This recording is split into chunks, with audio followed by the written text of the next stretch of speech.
In today's video, I'll teach you how to find NFL Shop discount code. So if you want to find the discount codes of NFL Shop, what you have to do is visit the platforms that provide you the discount code for various shops. So in order to do that, first of all, what you have to do is click on the search bar and type in couponfollow.com. Couponfollow is one of those platforms. If you do not want to visit this platform, you can also visit any other website of your choice. If you've opened the Couponfollow, what you have to do is click on the search bar that you can see at the top. Now simply search for NFL Shop. Now you'll be able to find the option for NFL Shop over here. Click on it. Now you can see over here, you'll be able to see the results. You'll be able to see the available coupon codes over here.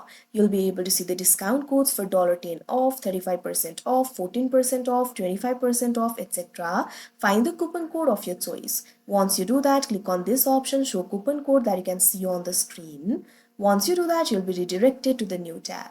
Now right over here, you'll be able to find the discount code. That means you can use this discount code in order to get the promised discount. You can simply copy it. You can see over here, it has been copied. Now you'll be able to use it during the checkout, or you can also click on this option, redeem at NFL Shop. After you do that, you'll directly be able to redeem it at NFL Shop. So like this, you'll be able to find the discount codes. So that is how you find NFL Shop discount code. I hope you found this video helpful. Thank you for watching.